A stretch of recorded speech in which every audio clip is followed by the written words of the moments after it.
മുട്ടത്തു വർക്കിയാണ് ചട്ടമ്പിക്കവല എന്ന ചിത്രത്തിന് കഥയും തിരക്കഥയും സംഭാഷണവും രചിച്ചത്. പി സുബ്രഹ്മണ്യം നിർമ്മിച്ച ഈ ചിത്രം എൻ ശങ്കരൻ നായർ സംവിധാനം ചെയ്തു. സത്യൻ, ഉമ്മർ, അടൂർബാസി, ശ്രീവിദ്യ, കെ വി ശാന്തി, തിക്കുറിശി, ജോസ് പ്രകാശ്, ബഹദൂർ, എസ് പി പിള്ള, മീന, വസന്ത തുടങ്ങിയവരാണ് പ്രധാന കഥാപാത്രങ്ങളെ അവതരിപ്പിച്ചത്. ശ്രീവിദ്യ ആദ്യമായി അഭിനയിച്ച മലയാള സിനിമയായിരുന്നു ചട്ടമ്പിക്കവല.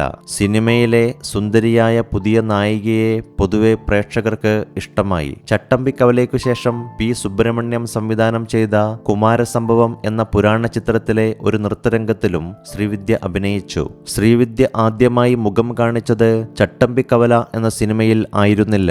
ചട്ടമ്പിക്കവല പുറത്തു വരുന്നതിന് 2 വർഷം മുമ്പ് 1967 തന്റെ 14-ാം വയസ്സിൽ പ്രശസ്ത തമിഴ് നിർമ്മാതാവും സംവിധായകനുമായ എ പി നാഗരാജൻ സംവിധാനം ചെയ്ത തിരുവരുൾ സെൽവർ എന്ന ചിത്രത്തിൽ ശ്രീവിദ്യ ഒരു ചെറിയ വേഷത്തിൽ പ്രത്യക്ഷപ്പെടുകയുണ്ടായി. ശിവാജി ഗണേശൻ, സാവിത്രി, പത്മിനി എന്നിവർ പ്രധാന വേഷങ്ങളിൽ അഭിനയിച്ച ഈ ചിത്രത്തിലേക്ക് ശ്രീവിദ്യയെ ശുപാർശ ചെയ്തത് പത്മിനിയെയും ശ്രീവിദ്യയെയും നൃത്തം പഠിപ്പിച്ച ഗുരുക്കന്മാരിൽ ഒരാളും പ്രശസ്ത നൃത്ത സംവിധായകനുമായ പി എസ് ഗോപാലകൃഷ്ണൻ ആയിരുന്നു. എന്നാൽ മലയാളത്തിൽ നായികയായിട്ടും തമിഴിൽ നായികയാവാൻ ശ്രീവിദ്യയ്ക്ക് 3 വർഷം കൂടി കാത്തിരിക്കേണ്ടി വന്നു. ഈ ഇടവേളക്കാലത്ത് വിദ്യ തമിഴ് നായക നടനായ ജയശങ്കറിന്റെ സ്വന്തം നാടക കമ്പനിയിൽ ജയശങ്കറിന്റെ നായികയായി അഭിനയിച്ചിരുന്നു. ജയശങ്കർ നായകനായ ഡൽഹി ടു മദ്രാസ് ആണ് ശ്രീവിദ്യ നായികയായ പ്രധാന തമിഴ് ചിത്രം. എങ്കിലും തമിഴ് സിനിമയിൽ വ്യക്തമായ പരിവർത്തനം കൊണ്ടുവന്ന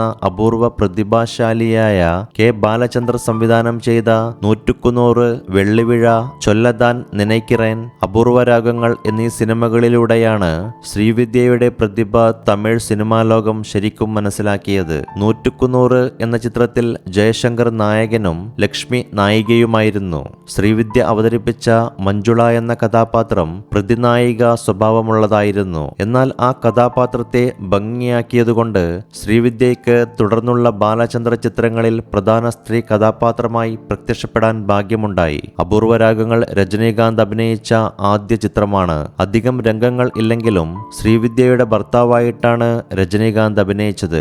അങ്ങനെ സിനിമയിൽ സൂപ്പർ താരം രജനീകാന്തിന്റെ ആദ്യത്തെ നായിക എന്ന സ്ഥാനവും ശ്രീവിദ്യയ്ക്ക് ലഭിച്ചു. ചട്ടമ്പിക്കവല എന്ന സിനിമയിൽ അഭിനയിക്കുമ്പോൾ 16 വയസ്സായിരുന്നു ശ്രീവിദ്യയുടെ പ്രായം. സത്യനായിരുന്നു ആ സിനിമയിൽ ശ്രീവിദ്യയുടെ നായകൻ. അന്ന് സത്യന്റെ പ്രായം 56 വയസ്സായിരുന്നു. 40 വയസ്സിന്റെ പ്രായവ്യത്യാസമുള്ള നായിക നായകന്മാരായിരുന്നു ചട്ടമ്പിക്കവലയിലെ സത്യനും ശ്രീവിദ്യയും. 1969 ഒക്ടോബർ 8-നായിരുന്നു ചട്ടമ്പിക്കവല റിലീസ് ചെയ്തത്. പിന്നീട് 5 വർഷം കഴിഞ്ഞ് 1975 ജൂലൈ 4-ന് പുറത്തിറങ്ങിയ സിനിമയാണ് ചട്ടമ്പിക്കല്യാണി. ശ്രീകുമാരൻ തമ്പി സംവിധാനം ചെയ്ത ചന്ദ്രകാന്തം, ഭൂഗോളം തിരിയുന്നു എന്നീ ചിത്രങ്ങൾക്ക് സാമ്പത്തിക നഷ്ടം സംഭവിച്ചപ്പോൾ അദ്ദേഹം ശശികുമാറിനെ സംവിധായകനാക്കി ചട്ടമ്പിക്കല്യാണി എന്ന ആക്ഷൻ ചിത്രം നിർമ്മിക്കാൻ തീരുമാനിക്കുകയായിരുന്നു. ചട്ടമ്പിക്കവലയിലെ നായികയായ ശ്രീവിദ്യയെ തന്റെ പുതിയ ചിത്രമായ ചട്ടമ്പിക്കല്യാണിയിൽ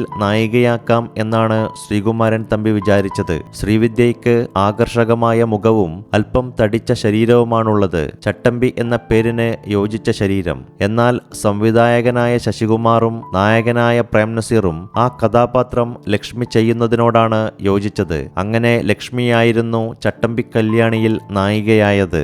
എന്നാൽ തന്നെ നായികയാക്കാത്തതിന്റെ പ്രതിഷേധം ശ്രീവിദ്യയ്ക്കുണ്ടായിരുന്നുവെന്നാണ് ശ്രീകുമാരൻ തമ്പി പിന്നീട് പറഞ്ഞത്. ഞങ്ങൾ ഒരുമിച്ച് സിനിമകൾ ചെയ്തതിനു ശേഷവും ചട്ടമ്പിക്കല്യാണി എന്ന പേര് കേട്ടാൽ വിദ്യ മുഖം വീർപ്പിക്കുമായിരുന്നു എന്നും ശ്രീകുമാരൻ തമ്പി പറഞ്ഞു.